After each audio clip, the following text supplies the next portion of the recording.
જય કુબેર ભંડારી મિત્રો. તો આજે અમાસ હતી અને અમે આમ ગણી તો જો કે મિત્ર અને ભાઈઓ ને એવી રીતે જ છે. અમે મિત્ર તો ઓછા જઈએ, હગા ભાઈઓ હોય એવી રીતે અમે બધા રહી છીએ ચારે. અને ચારે હપીને ગયા હતા અમે આજ કુબેર ભંડારી અમાસ ભરવા માટે. પહેલી અમાસ હતી અમારી, તો કે પહેલી અમાસ હતી એટલે બીજી કઈ ખબર ન હોય અહીંથી શું લઈ જવાનું હોય, કઈ રીતનું હોય, શું હોય. બધા જે લોકો ત્યાંના જે રીતની વિધિ કરતા હતા તે રીતે અમે વિધિ તો અમે ચાલુ રાખી હતી કે ભાઈ પેલા અમે નર્મદામાં હાથ પગ ધોયા, પછી અમે દર્શન કરવા ગયા. દર્શન કરવા ગયા તો ત્યાં ગયા તો ખબર પડી કે ભાઈ અહીંયા તો બહુ મોટી લાઈન છે. બહુ મોટી લાઈન એટલે 6-7 કલાક લાઈનમાં ઉભું રહેવું પડે ત્યારે આપણો દર્શન કરવાનો વારો આવે. અને પબ્લિકે એમ માનો કે 2-2.5 લાખ જેવું પબ્લિક હતું. અને સુવિધા એ બધી ત્યાં સારામાં સારી સુવિધા હતી બધી. કોઈને પણ આમ પેલું આમ ન લાગે કે ભાઈ આપણે નથી આવું, એમ વ્યવસ્થાના ભાગરૂપે કે બધું એમ વ્યવસ્થિત હતું બધું. ત્યાંના લોકોની સેવા સારી હતી અને બધું જ સારું હતું એમ, એવું બધું હતું. અને દર્શન કરવાની બહુ મજા આવે એવું છે. ત્યાંનું વાતાવરણ બહુ સારું છે અને બધું જ વ્યવસ્થિત છે ત્યાં.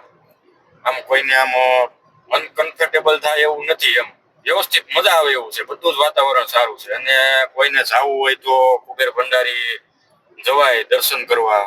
આપણે ભારતમાં એક જ મંદિર છે, માત્ર એક જ મંદિર છે, બીજું મંદિર છે નહીં.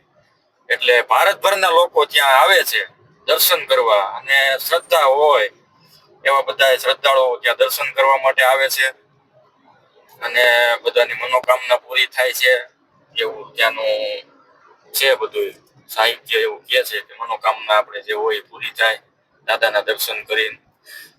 અને બધું સારું છે. બાકી હવે 2 શબ્દ અતુલભાઈ કહે તો શું કે અતુલભાઈ, કેવી મજા આવી ભાઈ?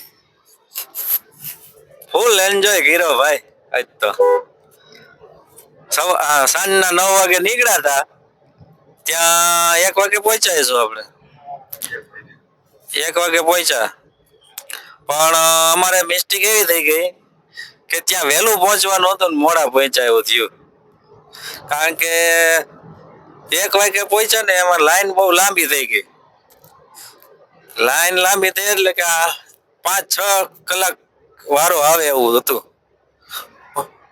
પછી તો હવે કુબેર ભંડારીના દર્શન કર્યા. પેલા તો નર્મદામાં હાથ પગ ધોયા ને પછી પ્રસાદી લીધી. પછી આપણે કુબેર ભંડારીના દર્શન કર્યા. પછી પાછા રિટર્ન બધા દેવી દેવતાના દર્શન કર્યા. કુબેર ભંડારીનું માધ્યમ એવું છે કે તમે અમાસ ભરો ને તો તમને આમ ઘરમાં સુખ શાંતિ રહે એમ. પણ શ્રદ્ધા હોવી જોઈએ ટૂંકમાં. આપણે શ્રદ્ધા રાખીએ ને તો થાય બધું. એટલે કુબેર ભંડારી જાવું બધાને, શ્રદ્ધા હોય તો જવાય. અને અમાસના દિવસે ફેમિલી સાથે નહીં જવાનું, કારણ કે ભીડ બહુ હોય ત્યાં. છોકરા અને બાઈઓ ના રહી શકે કારણ કે ભીડ બહુ હોય. કારણ કે 2-2.5 લાખ પબ્લિક હોય. એટલે આડા દિવસે જાવ તો ચાલે ફેમિલી સાથે, પણ અમાસના દિવસે એકલા જવું. તો હું કે વિકેભાઈ? આપણે વિકેભાઈ 2 શબ્દ કહે હવે. જય કુબેર ભંડારી. હા ચાલુ છે, 1 તારીખ ચાલુ છે. જય કુબેર ભંડારી. એકવાર જરૂર ને જરૂર જવું અને ફેમિલી સાથે આડા દિવસે જવું, અમાસને દિવસે ન જવું. કેવું મજા આવી વિકેભાઈ? બહુ મજા આવે એવું મંદિર છે. અને બહુ બધા મંદિર છે ત્યાં. આપણે ઘણા બધા ભગવાનના દર્શન કર્યા. મંદિર છે, દ્વારકાધીશ નું મંદિર છે, મહાકાળી નું મંદિર છે.